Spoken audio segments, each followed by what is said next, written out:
Gue bener-bener gak sabar banget nontonin Jurassic World Rebirth ini karena sesimpel sutradaranya ini si Gareth Edwards. Kalau misalnya kalian nggak tahu Gareth Edwards siapa, dia tuh yang bikin filmnya Godzilla 2014 sama film Rogue One: A Star Wars Story, yang dimana itu tuh adalah film yang hype-nya tuh naik banget. Dan gue berharap banget ya, karena belakangan ini kan Jurassic World franchise ini kan lagi turun-turunnya, lagi flop-flopnya. Dan mudah-mudahan kalau misalnya disutradarai sama beliau tuh bisa mengembangkan lagi franchise Jurassic World ini.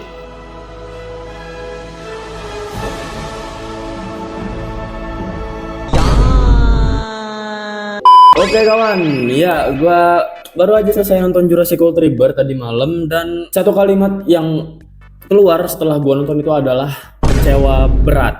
Ya, awalnya gue bener berharap banyak banget sama franchise-nya Jurassic ini, karena sebagaimana yang kita ketahuin ya, franchise-nya Jurassic itu tuh sekarang kan udah total ada 7 movie besarnya. Itu iya jelek semua. Kalau misalnya bahkan dari Rotten Tomatoes sendiri itu yang bagus itu cuman Jurassic Park yang pertama sama Jurassic World yang pertama doang, udah itu doang, sisanya ampas semua film-filmnya coy. Gue juga heran, nggak tahu kenapa ya, kenapa gue berharap banget sama Jurassic World Rebirth yang baru aja muncul ini, karena sutradaranya itu adalah si Gareth Edwards ya. Dia yang ngebuat film Godzilla, yang dimana film Godzilla-nya itu bener-bener bikin gue merinding ketakutan.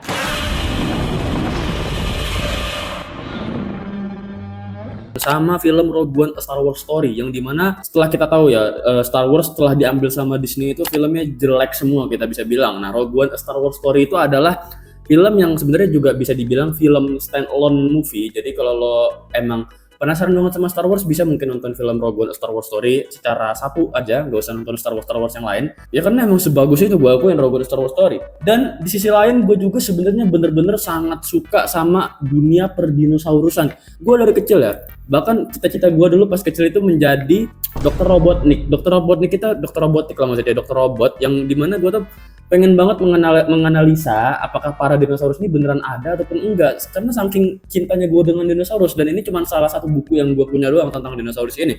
Buku-buku lainnya ketinggalan di Lampung, bukan ketinggalan sih, gue capek juga bawanya. Gue bener-bener minat gue itu terhadap dinosaurus tuh bener-bener tinggi. Makanya dengan franchise Jurassic ini, waralaba Jurassic ini, gue tuh bener-bener berharap banget sebenarnya. Bahkan seriesnya itu Jurassic World Chaos Theory yang tayang di Netflix itu tuh gue bener-bener ngikutin banget. Itu juga sebenarnya gue pengen bahas, pengen gue review, tapi kayaknya gara-gara itu adalah franchise buat, maksudnya tontonan buat anak-anak, makanya gue nggak pengen ngebahas. Jadi kayak ya nggak usah dibawa serius lah. Ceritanya juga pun nggak ada sangkut paut lebih banyak dari film-film movie-nya ini. Ya jadi kayak misal nonton series sendiri itu pun nggak masalah gitu loh. Ya walaupun sebenarnya ada hubungannya, cuman nggak terlalu banyak gitu. Oke, langsung aja. Di sini gue bingung pengen ngebahas dari mananya dulu. Kayaknya gue bakal ngebahas dari segi visualnya terlebih dahulu aja, karena itu yang paling gampang.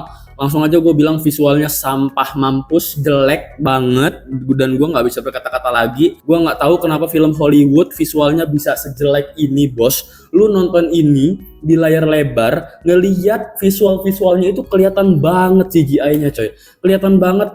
Kita tuh bisa ngerasain perbedaan di mana mereka syuting bener-bener di alam liar sama di mana mereka syuting di dalam green screen ataupun blue screen ya, di dalam studio. Itu tuh bener-bener kerasa banget coy. Aduh tolong lah, apalagi dinosaurusnya itu gue yakin banget CGI semua, hampir nggak ada. Gue berani bilang kalau misalnya hampir nggak ada, mereka tuh buat animatronik.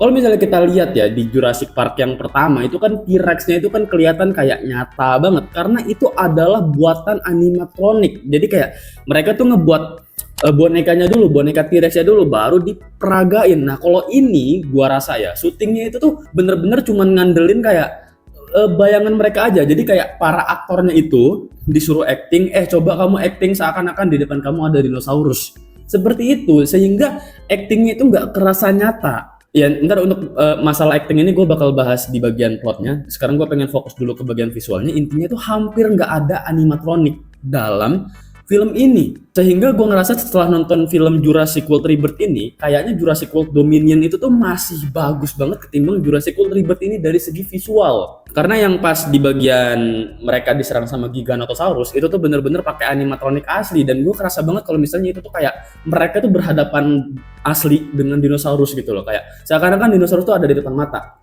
Kalau ini enggak, totally semuanya kayak bener-bener lo bayangin di situ ada dinosaurus, nanti lo kayak ketakutan, nanti lo kayak wah banget apa gimana. animatronik yang gue temuin tuh adalah di saat Dr. Henry Lewis-nya itu megang kakinya Giganotosaurus, bukan. Cuman satu-satunya animatronik yang gue rasakan kayaknya cuman di situ doang coy. Terus juga kalau misalnya dari segi visual T-Rex ya, si T-Rex dinosaurus mutan yang gagal mutasi itu tuh gabungan dari macam-macam spesies dinosaurus lah. Kayaknya ntar gue juga bakal ada video tersendiri yang menjelaskan tentang T-Rex ini kalau misalnya kalian mau ya. Kalau misalnya video ini mencapai 10 like aja, gue bakal ngebuat video khusus tersendiri menjelaskan T-Rex itu tuh apaan. Ditambah ada flare gun, itu emang kerasa banget mencekamnya. Apalagi yang pas di rauman terakhirnya, si T-Rex itu kan raum di akhirnya, itu tuh kerasa banget kayak mencekamnya, menggelegar, kayak seakan-akan gue tuh nonton kayak wow, muka gue kayak dibasahin sama air liurnya T-Rex ya. Cuman kalau emang mau dari segi keseramannya T-Rex ataupun kayak di film-film sebelumnya ada Indoraptor sama Indominus Rex, gue ngerasa sorry ya, T-Rex ini tuh kayak belum selevel sama dia. Karena dari bentukannya T-Rex yang kepalanya kayak ikan lohan, gue ngerasa kayak sedikit lucu aja T-Rex ini. Yang bikin serem itu adalah ada tangan sama 4 kaki. Ya kalau misalnya kalian ngeliat T-Rex ini, kalau misalnya kalian ngikutin franchise-nya Star Wars, mirip-mirip banget sama si Rancor ini. Karena emang gue taunya T-Rex ini emang juga terinspirasi dari Rancor itu sendiri. Intinya secara keseluruhan gue ngerasa kayak dinosaurusnya gue dimanjakan sama dinosaurusnya itu yang ditampilkan cukup agak banyak, ditambah ini syutingnya di alam liar. Maksudnya kan bukan lokasi syutingnya, maksudnya lokasi filmnya itu kan di alam liar, sehingga ini membawakan nuansa baru ataupun suasana baru untuk franchise Jurassic ini. Kan kalau sebelumnya ya kayak apa sih, Jurassic Park yang ketiga yang terakhir itu ya, yang bener-bener di alam liar. Kalau ini kan bener-bener alam liar banget, apalagi kayak mereka itu gue yakin banget pasti bakalan green screen-nya bakal lebih tersamarkan. Oke, selanjutnya gue pengen ngebahas dari segi sound-nya. Dari segi sound-nya nggak ada yang berbeda ya. Kalau misalnya ngomongin musiknya Jurassic yang sebelumnya kan sama aja ya, kayak cuman gitu-gitu doang. Sisanya nggak ada yang kayak membekas di hati gue. Kayak totalitas musiknya itu kayak cuman daur ulang aja dari film-film sebelumnya. Gue rasa seperti itu ya.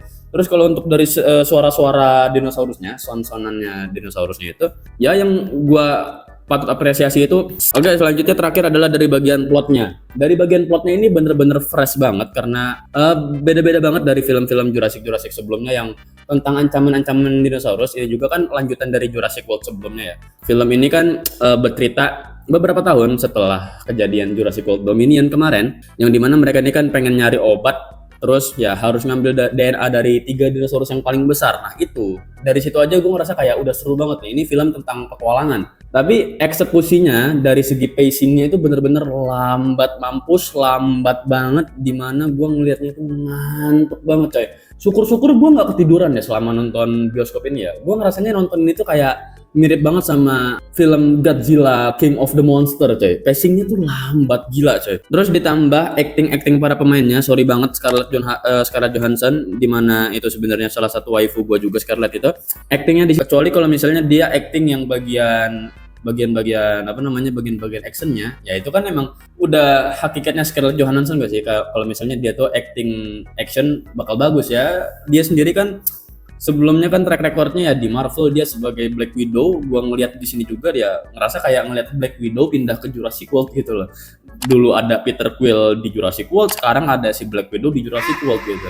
Dari segi auranya aja gua rasa kayak udah nggak cocok dengan karakternya si Zora ini. Sorry banget.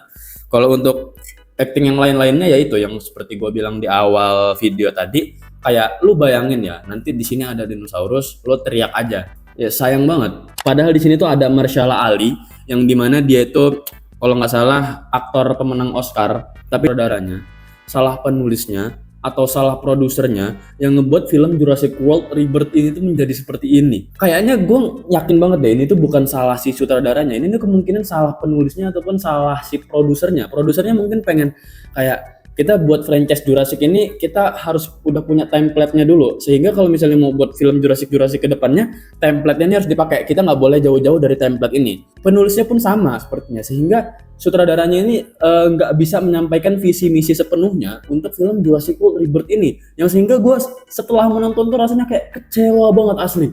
Ya gue berusaha masih positive thinking lah sampai detik ini. Paling yang tegang banget itu tuh yang pas T-Rex. Dan ya overall secara rating kayaknya gue kali ini pengen dibagi menjadi 2 deh, secara subjektif sama secara semi objektif. Kalau misalnya secara subjektif yang dimana gue bener-bener suka banget sama dinosaurus, gue bakal ngasih film ini nilai 8/10 karena gue berani ngasih rating 8/10. Tapi kalau misalnya mau ngebahas semi objektif, sorry banget, gue bakal ngasih film ini rating 6/10. Jelek banget, gila, jelek banget, asli jelek banget. Jurassic World Dominion lebih baik dan lebih bagus daripada Jurassic World Rebirth ini.